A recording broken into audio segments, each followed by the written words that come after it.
Bienvenue dans cette nouvelle vidéo dans laquelle on va parler d'ASML et d'LVMH. Comme vous le savez, hier j'ai initié ma première position sur ASML. J'en ai acheté pour à peu près 6 000 euros donc pendant la baisse avec DeepSeek. Également, bon, je ne vais pas traiter le sujet IA chinois. Je pense que ça a été pas mal abordé sur Internet. Effectivement, la conclusion, c'est dès qu'on a commencé à s'y pencher un petit peu, eh bien, ça ne remet pas, enfin, c'était pas des Chinois dans leur garage qui ont fait une IA avec 6 millions. C'était un petit peu compliqué, enfin un peu plus compliqué que ça.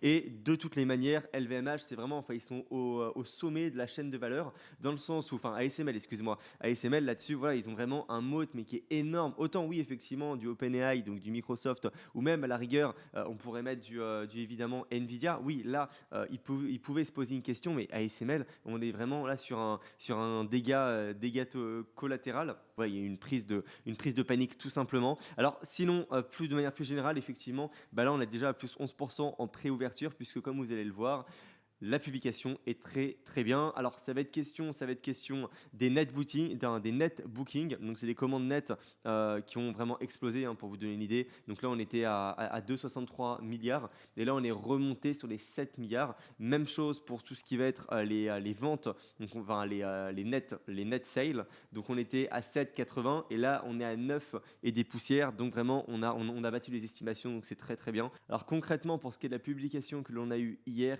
effectivement on est allé sur les 9,3 milliards d'euros avec une grosse margine de 51 et avec un bénéfice net de 2,7 milliards. Et quand on compare ça au Q3, leur estimation qu'ils avaient fait donc le dernier trimestre, sur le Q3, effectivement, ils anticipaient donc des ventes nettes à 8,8 et 9,2. Donc là, on est à 9,3. Donc on a vraiment battu les estimations. Alors ça, pour 2024, effectivement, on est à peu près là-dessus.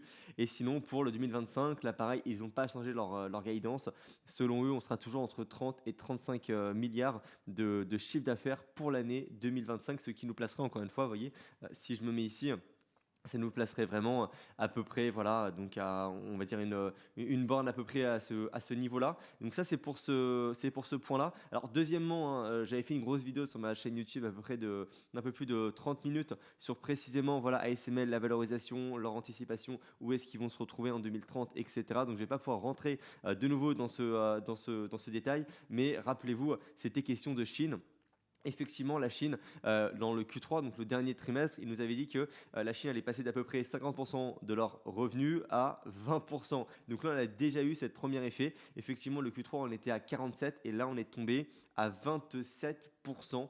Donc voilà, on a le premier effondrement, on va dire, de leurs ventes en Chine. Et donc là, normalement, sur le Q1 2025, on devrait tomber de nouveau sur les 20 pour aller en ligne finalement à ce qu'ils nous avaient anticipé précédemment. Alors je pense que c'est également pour ça, vous voyez, si je me mets sur leur guidance maintenant pour le Q1 2025, eh bien, en fait, voilà, on va selon eux avoir de nouveau une baisse du chiffre d'affaires. Voilà, ils anticipent donc le premier quarter de 2025 avec des ventes entre 7,5 et 8, bien loin des 9,3 qu'on a eu actuellement. C'est parce qu'encore une fois, je pense que ils vont pas réussir là à compenser 7% de baisse encore de la Chine. Là, ils ont réussi à compenser ça avec les États-Unis qui sont passés de 21 à 28 et la Corée du Nord qui est passée voilà, de 15 à 25.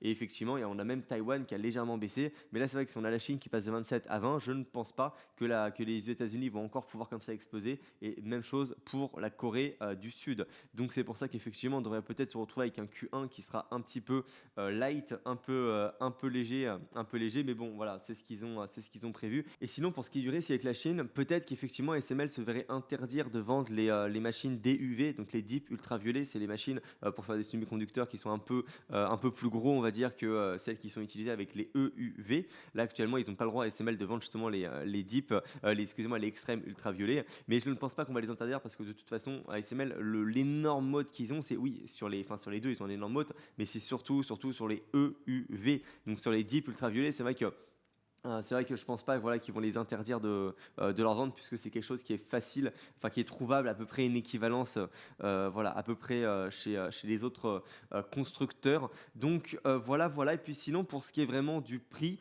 c'est vrai que j'ai entre guillemets «une petite position» par rapport, à ce que j'aimerais bien avoir à terme sur SML si, le marché me donne des belles opportunités et je ne pense pas, même je ne vais pas, renforcer là avec la publication de résultats. Mon scénario quand j'ai acheté ASML hier, c'était que je me dise: «Bon, moins 10 par rapport à la news et l'impact potentiel qu'on pourrait avoir sur ASML», sachant qu'encore une fois, vous l'avez vu, les ventes de la Chine, ça fait déjà depuis un an, que le management nous dit voilà, que ASML va être de moins en moins exposé à la Chine et donc deuxièmement, tout simplement, c'était que je me dise: «Bah, voilà, effectivement, moins 10 c'est exagéré. On a les publications de résultats qui arrivent aujourd'hui et si on n'avait pas battu le consensus, je pense qu'on aurait pu de nouveau avoir une baisse, sur les, voilà, au moins sur les 600, peut-être, quelque chose dans le genre». Parce que imaginez, on aurait eu, comment dire? Les États-Unis, leur taille qui aurait diminué avec justement ces carnets de commandes qui seraient restés sur les mêmes niveaux, donc du Q3. Je vous garantis que la musique n'aurait pas du tout été la même et dans ce cas-là, j'aurais de nouveau doublé la position que j'avais pris, hier et voilà, bah, ça aurait, déjà fait un truc, sympathique. En attendant, parce que également toute la vidéo que j'ai fait que j'ai fait il y a à peu près un mois en arrière sur l'analyse d'ASML, c'est vrai que pour 2025, ils anticipent vraiment une année qui est pas top quoi, par rapport à ce qu'ils auraient pu anticiper en 2023 ou 2022. Donc c'est pour ça que, en plus vous rajoutez à ça l'aspect qui est vraiment cyclique du marché, bah oui, on a quand même pas mal de chances, je parle vraiment en termes de chances, d'avoir du ASML un peu plus bas. Par contre, effectivement, sur du long terme, si vous êtes pas enfin si vous êtes là, excusez-moi, sur du long terme, ASML, c'est une super entreprise qui va vraiment mais je pense que ça va tout arracher sur du long terme. Rien, si on parle vraiment en termes de retour sur investissement, sur le retour sur equity, sur la marge, vraiment les critères quantitatifs des SML sont vraiment exceptionnels. Et le qualitatif, l'est également. Mais c'est juste une question de timing et une question peut-être un petit peu de valorisation qui, oui, effectivement, le prix actuellement est un petit peu cher. Alors, je vais rapidement terminer l'épisode ASML avec la publication que j'ai faite donc hier là, sur le post YouTube. Il y a eu pas mal de réactions et c'est vrai que je voulais revenir sur deux, trois commentaires, notamment par exemple voilà, celui de Nash.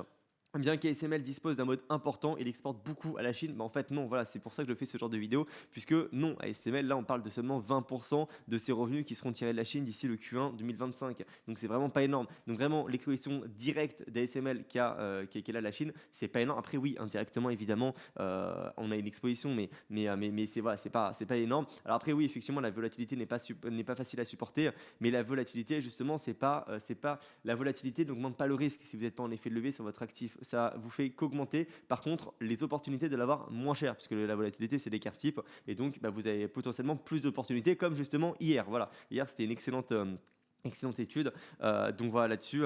Après, oui, alors Schneider, il y a moins de volatilité, ça c'est sûr, mais à long terme, la performance qu'aura ASML par rapport à Schneider, je pense qu'elle sera bien meilleure.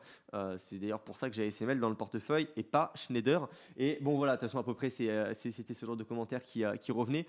Donc là-dessus, c'est bon. Je vais passer sur LVMH qui a publié un quarter qui est pas top. En fait, le quarter est bon, mais c'est vrai que par rapport aux chiffres qu'on avait eu sur Burberry et sur Cartier, excusez-moi, sur Richemont, donc la semaine dernière, on en attendait peut-être un petit peu plus. Alors je pense là, parce que comme vous voyez, on a quand même eu les publications je vais mettre en daily, le marché réagit quand même, selon moi, très très positivement au quarter, hein, puisque on a eu donc à partir vraiment d'ici, donc on a eu là 15% de spéculation. Les résultats de Richemont sont bons, les résultats de Burberry sont bons, LVMH va monter. Donc on a eu au summum, on a eu du 22% et là on est seulement, enfin on est à 15%, puisque donc vous allez voir dans le rapport, on a le directeur, non pas Bernard Arnault, mais le CFO qui nous dit qu'ils ont vu là sur le mois de janvier vraiment une croissance à deux chiffres chez LVMH. Donc peut-être, on se dit effectivement, toute la partie, donc les 3 derniers mois n'étaient pas top sur le quarter qu'ils ont publié,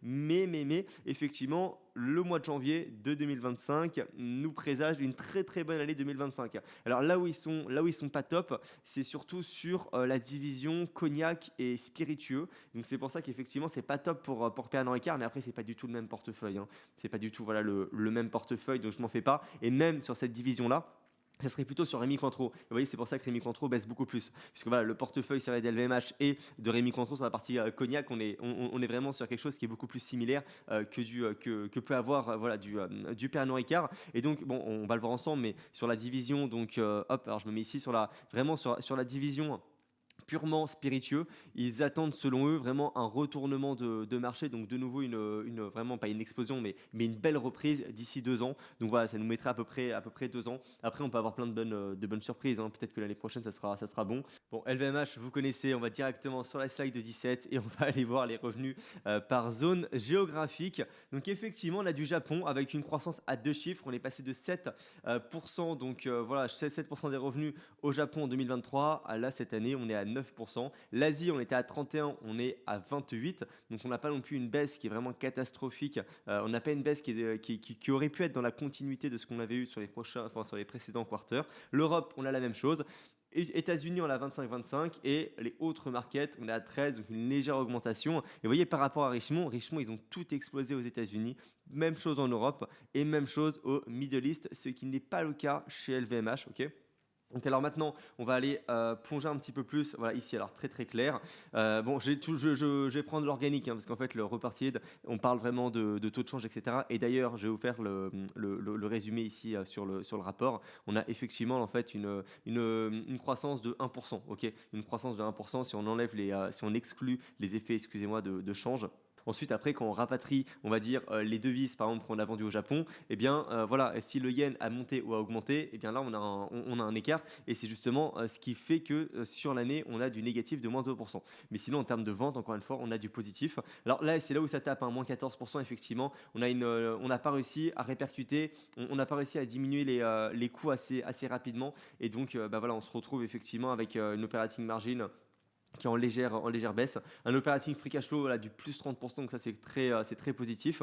Et donc je me remets, voilà, ici vous l'avez très bien ici, hein. On a effectivement en 2023, on avait du 86,153 et là en 2024, eh bien, on est à 84 milliards 683 puisque eh bien, on a une organic growth donc de plus 1%, mais on a moins 1% sur l'impact des changes et on a surtout donc l'impact eh bien, des fluctuations tout simplement des devises avec du moins 2%. Donc ça nous fait quand même une belle baisse là-dessus. Et sinon, pour ce qui est voilà, vraiment des revenus, je me remets ici. Donc tout ce qui va être les vins et les spiritueux, là-dessus, on est à moins 8% en organique, ok. Donc c'est quand même une belle baisse. Tout ce qui va être justement voilà, le fashion, etc., tout ce qui va être LVMH, on est à moins 1%. Les parfums, on est à plus 4%, ça c'est très bien. Les watches, donc là, et également tout ce qui va être Tiffany, on est à moins 2%. Et enfin, les retailing sélectives, on est à plus 6%. Donc ça c'est top, hein, duty free, etc., etc.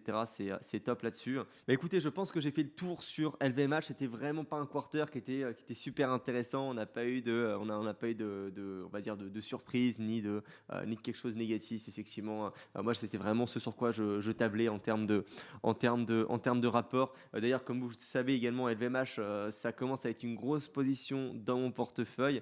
Là, j'ai actuellement 25 000 dessus. J'avais fait une vidéo qui a fait 13 000 vues, donc qui a vraiment très très bien marché. Voilà, pour dire que j'en achetais sur les 580 sur ma chaîne YouTube. Donc voilà, encore une fois, ça paye, hein, et dites-vous bien que si LVMH rebaisse, bah c'est pas grave, hein, je vais renforcer. Peut-être que si on a un truc négatif, on pourrait s'effondrer. Mais là, vu le quarter qu'ils nous ont publié, justement, je pense pas. Je pense que là, on va vraiment remonter de manière progressive, de manière un petit peu lente. On va avoir une reprise. Et puis voilà, ça va redémarrer. Ensuite, peut-être que sous Trump, justement, les US vont vraiment repartir en termes de croissance. Peut-être que l'Asie également va vraiment repartir donc, sur la Chine. Parce que là, vous avez vu que le Japon reprend. Bon, c'est également, ils l'ont mis, mais avec le yen qui a réaugmenté. Hein. Mais surtout, si l'Asie, là, on a une croissance positive et même une croissance à 2 chiffres, on ne sait pas ce qui peut arriver, bah dans ce cas-là, effectivement, on a vraiment du LVMH qui peut de nouveau s'envoler. Puisque si je vous mets la Guru Focus Value, bon, même si je ne base pas mes achats sur ce genre de choses, mais voilà, on a effectivement voyez, une valeur intrinsèque qui, plus les années vont passer, plus ça va augmenter. Actuellement, en termes de DCF, on est extrêmement bien. Hein. C'est-à-dire que là, bon, on n'aura jamais une croissance de 17%, mais si je mets une croissance de 11%, on a une fair value à 572. C'est exactement là où j'avais vraiment renforcé mon prix. Et c'est vrai que si je mets sur, par exemple, les 572, eh bien, ça vous fait évidemment une croissance anticipée d'à peu près 11-12% sur les prochaines années. Je pense qu'à peu près lissé avec les augmentations de prix qu'on peut faire, avec les acquisitions, avec ce genre de choses, on peut tirer, on peut tabler à peu près si on est entre guillemets optimiste là-dessus et ça ferait vraiment un très très beau rendement sur LVMH, du moins sur l'argent, enfin, du moins sur l'argent que j'aurais immobilisé dessus. En plus de ça, LVMH, donc c'est dans le PEBA, donc ça vous permet de quand même mettre vos euros sur un actif qui, même s'il y a de l'inflation, même si l'euro s'effondre, va toujours vous protéger. Donc là, c'est vraiment non négligeable. Et puis ce soir, évidemment, on a les publications de résultats de Tesla, de Meta et de Microsoft après la clôture. Donc là, ça va vraiment bouger. Et d'ailleurs, j'étais sur la chaîne des options pour vous montrer ce que le marché anticipe en termes de fluctuation. Juste voilà, pour ne pas que vous paniquiez si par exemple là vous voyez sur Tesla, le marché anticipe une fluctuation là pour les earnings de hop, alors 127 divisé par 16, on est sur du 8%. Voilà, 8%. Si le quarter de Tesla est positif, on va avoir à peu près du 8% là sur Tesla. Si c'est négatif, après la clôture, on va avoir à peu près du moins 8%. Si c'est pire qu'anticipé en termes justement de ce qu'ils avaient anticipé sur le Q3, on aura plutôt du moins 10, moins 11, mais on sera vraiment là-dessus. Okay, on n'aura pas une fluctuation de 4% sur Tesla, donc ne vous inquiétez pas si on a du moins 8. Sur Meta, on a du quoi sur Meta? Meta.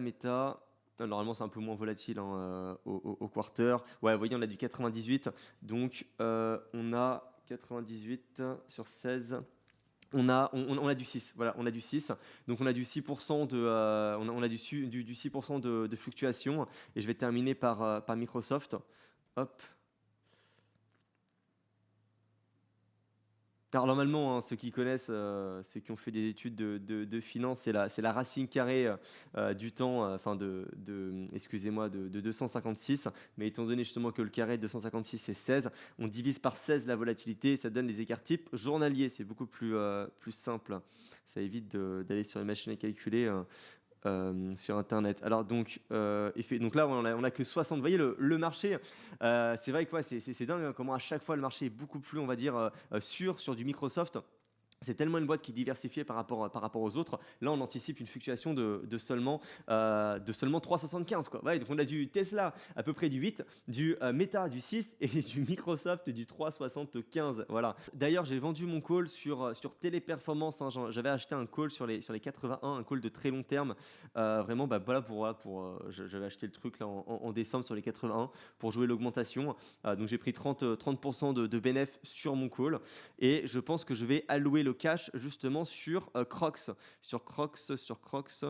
Voilà, après, comme ce que je dis, hein, ça c'est toutes mes petites positions qui représentent 1 ou 2% de mon portefeuille.